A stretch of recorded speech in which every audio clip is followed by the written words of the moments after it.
اگر تم سسٹم میں یعنی ایک سسٹمیٹک زندگی جی رہے ہو، یعنی ٹائم کے حساب سے، ٹائم کی پنچوئلٹی کے حساب سے، ٹائم کے مینج کے حساب سے کہ آپ اس کو کیسے مینج کریں گے، تب جا کر کے آپ ایک کامیاب ہو کہ ہمیں اتنے بجے بالفرض ہمیں 6 بجے اٹھ جانا ہے، مثال دے رہے ہیں، ہمیں 6 بجے اٹھ جانا ہے، ہمیں 6 سے لے کے 7 تک نماز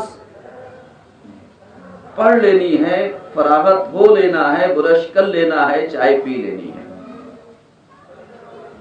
سمجھ رہے ہیں؟ اور اس کے بعد آپ تھوڑی دیر آدھا گھنٹہ حدیث کے لیے، تلاوت قرآن کے لیے رکھیے۔ 7:30 سے لے کر کے 9 بجے تک کا وقت آپ کا فری ہے۔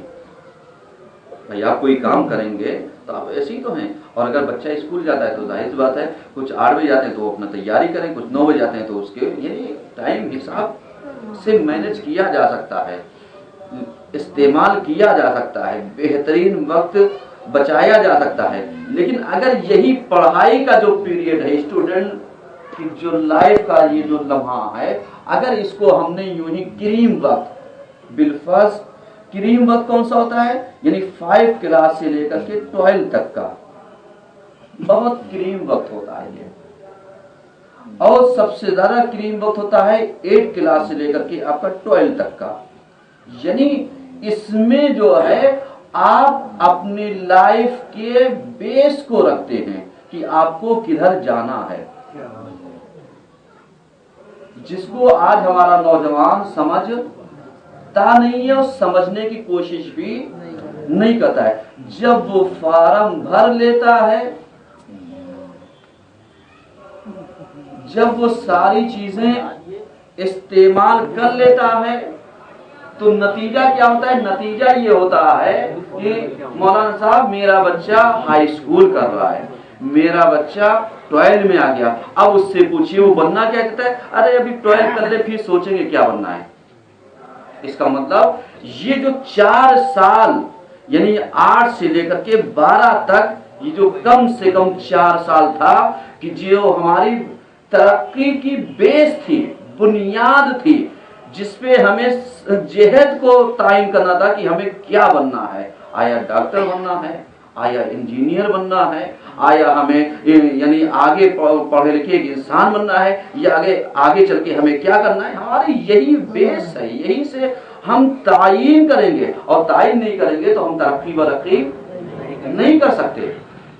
یہی چیزیں ہیں کہ اگر 8 کلاس سے لے کر کے 12 کلاس تک بچہ اپنے کو سنبھال لے جائے اور اپنے مقصد کے تحت بڑھتا رہے تو آگے چل کر کے اس کو خود پتا ہے کہ ہم کدھر جا رہے ہیں، سمجھ رہے ہیں؟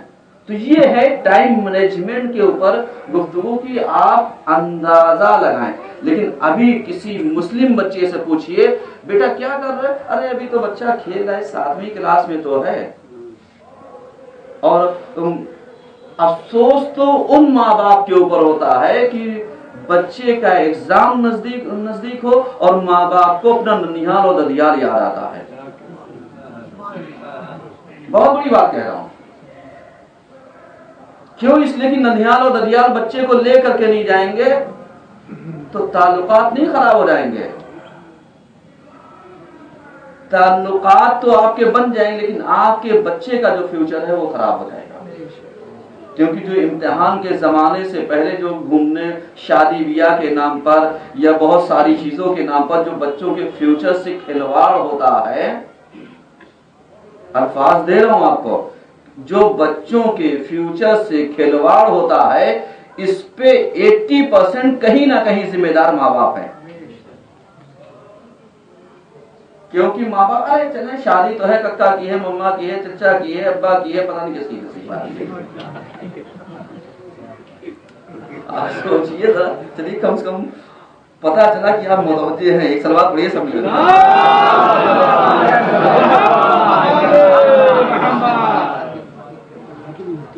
یعنی آپ اندازہ لگائیں کیا مطلب، اس سے میسج کیا جا رہا ہے۔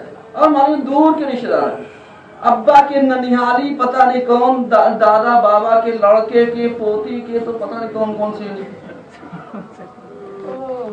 آپ بتائیے آج آپ ہائی ٹیک زمانے میں جی رہے ہیں جہاں ٹائم منٹوں میں جا رہا ہے.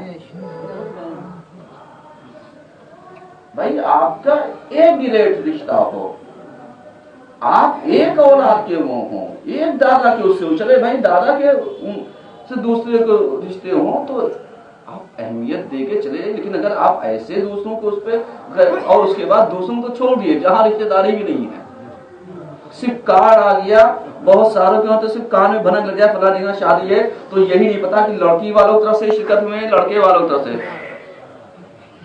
بہت سارے تو ایسے بھی ہیں کہ لڑکی والے مل کہتے ہیں ہم ادھر سے آئے ہیں, لڑکے والے مل کہا ہم ادھر سے آئے ہیں. آپ اندازہ لگائیے ایسے سے بھی آپ کو مل جائیں گے. بس دعوت کھانی ہے بیوہاری تو 21 روپے لکھانا, 21 روپے میں 2000 کا کھانا کھا گئے. اب سوچئے یہ کیا ہے, یہ خراب کرنا ہے, مائنڈ کو ڈسٹرب کرنا ہے. اور ایک مرتبہ اگر اسٹوڈنٹ کا مائنڈ ڈسٹرب ہوتا ہے تو اس کو لاکھ چاہ کر کے بھی آپ اس کو سیٹ اپ نہیں کر سکتے.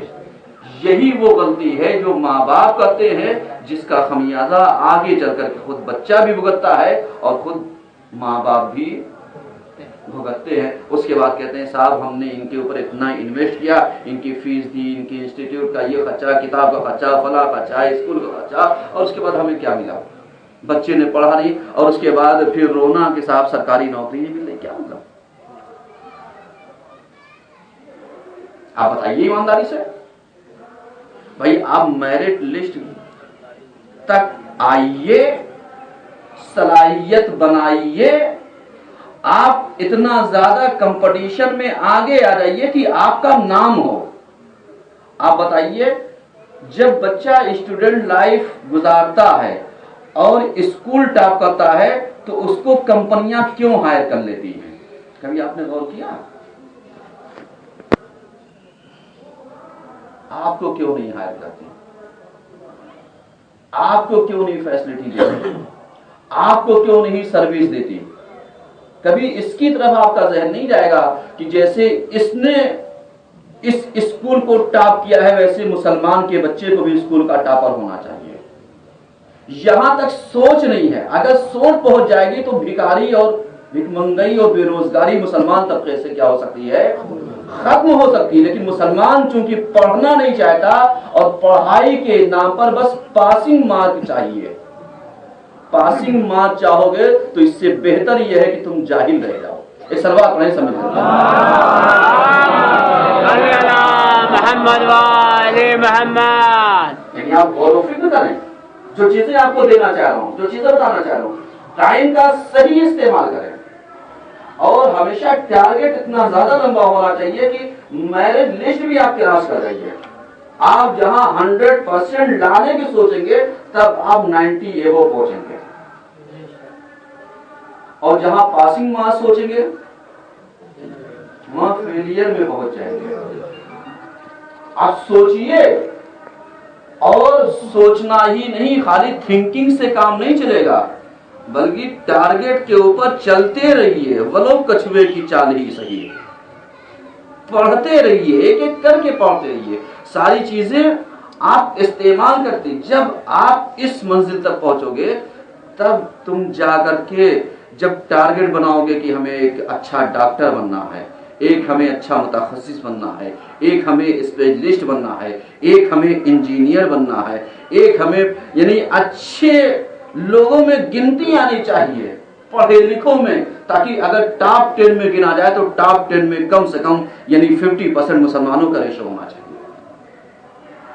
تب تو آپ کامیاب ہو, اور اگر نہیں تو بیکار ہے, تمہارے جینے کا مقصد نہیں ہے. کیوں؟ اس لیے کہ جس رسول کو تم مانتے ہو رسول نے کیا کہا,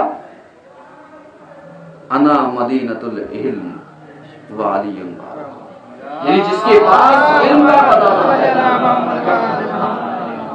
نتیجہ دے رہا ہوں, جس کے پاس علم کا خزانہ ہے, جس کے پاس تمام جہتیں پائی جاتی ہیں, جس کے پاس علمی سرمایہ پایا جاتا ہے, جس کے پاس ایجوکیشن کے نام پر کوئی چیز اسلام نے چھوڑی نہیں ہے, معصومین نے کسی گوشے کو خالی نہیں چھوڑا ہے, آج مسلمان اسی چیز سے بے بہرا ہے۔ آپ بتائیے سب سے پہلا اگر سائنٹسٹ دیکھا جائے تو کون ہے؟ سب سے پہلے فارمولوں کے ایجاد کرنے والا کون ہے؟ سب سے پہلے آسمانی کتاب پر عبور رکھنے والا کون ہے؟ سب سے زیادہ یعنی جس نے قواعد اور قانون، رول اور ریگولیشن بنائے ہیں وہ کون ہے؟ آپ سوچتے ہی نہیں، آپ پڑھتے ہی نہیں۔ اسلام کی مقدس ترین کتاب قرآن، مسلمان کتنا پڑھا لکھا ہے؟ مسلمان قرآن تو رٹ ڈالتا ہے لیکن قرآن کے اندر لکھا کیا ہے وہ نہیں جانتا۔ آپ غور و فکر کیجئے تو رٹانے کا سلسلہ اگر قرآن کو چلے گا سمجھنے اور سمجھانے کی جگہ پر تو وہ رٹ تو ڈالے گا لیکن سمجھے گا نہیں۔ یہی وجہ ہے کہ مسلمان اگر اپنی زبان استعمال کرے گا تو آزاد رہے گا۔ مسلمان اگر اپنی زبان استعمال کرے گا تو آزاد رہے گا۔ مثل کوئل، کوئل کی اپنی زبان ہے، آزاد ہے، پیاری ہے، شیریں ہے، اور طوطا دوسرے کی زبان رٹتا ہے اس لیے پنجرے میں رہتا ہے۔ ایک سلوات پڑھیے سب محمد والے محمد۔ آپ غور کیجئے، یعنی مسلمان نے اپنی زبان کو چھوڑا، دوسروں کی زبان کو اختیار کیا، قید ہو گیا، غلامی کی زندگی جی رہا ہے، آزادی نہیں۔ کیوں؟ اس لیے کہ اپنی زبان چھوڑ دی، اس نے اپنی تعلیمات چھوڑ دی، ویسٹرن کلچر کو اپنانا چاہا، غلام ہو گیا، قیدی ہو گیا۔ یہی تو ہے۔ اور اگر اسلام کی تعلیمات پر ہوتا تو خود آزاد ہوتا، اس کی زبان میں شیرینی ہوتی، اس کی زبان میں چاشنی ہوتی، اور وہ خود آزاد جیتا اور آزادی کا درس دیتا۔ تو ٹائم مینجمنٹ کے اوپر اگر گفتگو دیکھی جائے تو سب سے بہترین یہی ہے کہ مسلمان کو چاہیے کہ ٹائم مینج کر کے نہ اللہ کی عبادت سے غافل ہو، نہ بندوں کے حقوق سے غافل ہو، نہ اپنے حق سے بیزار ہو، نہ تعلیمات سے دور ہو، نہ عبودیت سے دور ہو، نہ بندگی سے دور ہو، اور نہ حقوق العباد، حقوق الناس، حقوق اولاد، حقوق الوالدین، حقوق معاشرہ سے بھی دور نہ ہو۔ ان چیزوں کو لے کر کے چلے گا تو ایک کامیاب انسان بن جائے گا، اور ایک کامیاب انسان بن کر کے جب زندگی جیے گا تو ایک آزادانہ طور پر زندگی جیے گا کہ مثل کوئل زبان بھی شیریں ہوگی اور وہ آزاد کے آزاد رہے گا، چاہے یہاں رہے چاہے کہیں اور رہے۔ ایک سب آپ پڑھے سمجھ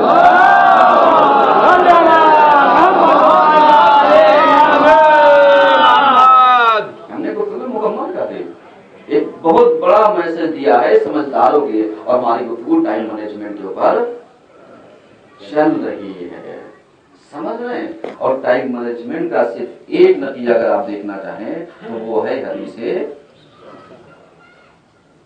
حساب۔ اس کا فائدہ کیا ہوا؟ اس کا فائدہ یہ ہوا کہ جو چھپے ہوئے مومنین جن کی کوئی آشنائی نہیں تھی، جس کو لوگ جانتے نہیں تھے، اسی حدیث قصہ کی وجہ سے جان گئے، پہچان بھی ہو گئی، مکان بھی جان گئے، انسان کے گھر پہنچ بھی گئے، حق بھی ادا کر لیا، ملاقات بھی ہو گئی، اور سب ایک دوسرے کا کیا ہے جاتے ہیں۔ لیکن مسلمان کتنا بے غیرت ہے کہ جس کی وجہ سے پہچانا گیا اسی چیز کو اس نے بھلا دیا۔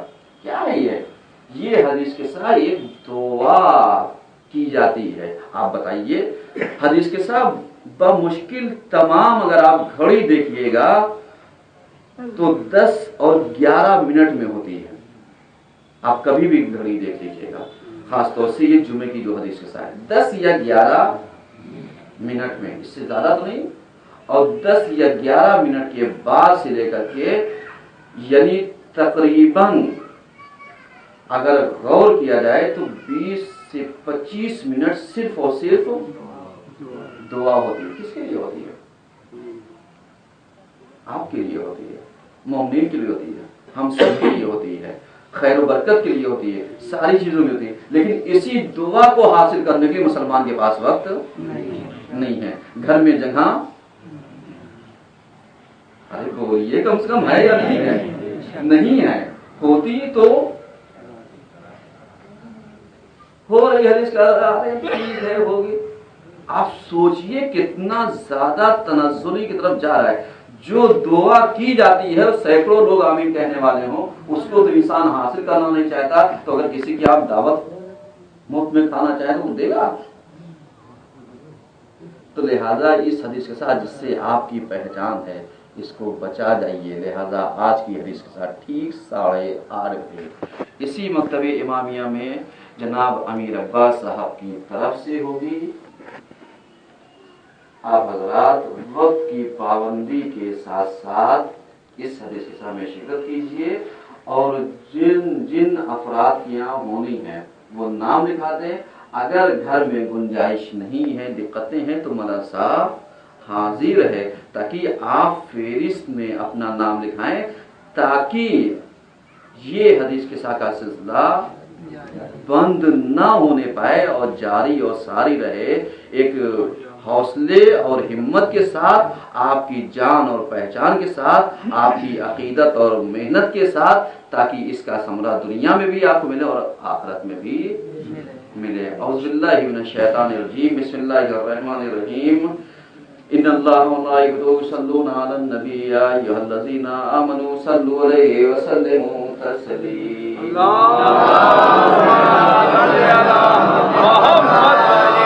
اللهم صل على سيدنا محمد صلى الله عليه وسلم وعلى امير المؤمنين علي بن ابي طالب وعلى فاطمه محمد وعلى الحسن المصطفى والحسين الشهيد بكربلاء وعلي الحسين محمد علي وجعفر محمد مسلم جعفر وعلي مسلم محمد علي وعلي بن محمد والحسن بن علي والمجد بن الحسن العسكري عليه الصلاه والسلام. اللهم صل على مولانا صاحب الزمان والهدي وعلى ربه والطغيان وحادم عند الذكر والنفاق. پروردگارہ ہماری اس پر ایسی عبادت قبول فرما دے. پروردگارہ یہ جتنے مومنین یہاں پر حاضر ہیں ان کی جان مال عزت آبرو کی حفاظت فرما دے. پروردگارہ ہم سب کو تنظیم اوقات کے سبب سے ٹائم مینجمنٹ کے حساب سے زندگی جینے کا طریقہ اور طریقہ دے دے. پروردگارہ ہم سب کو ہمارے امام کا سچا پیروکار بنا دے. پروردگارہ ہم سب جس مقصد کے لیے جس مشن میں لگے پروردگارہ اس میں کامیابی عطا فرما دے. پروردگارہ ہمارے امام کے ظہور میں تاج عطا فرما اور ہم سب کو ان کی آوان و انصار میں شمار فرما. اللہم صلی علی محمد و علی محمد.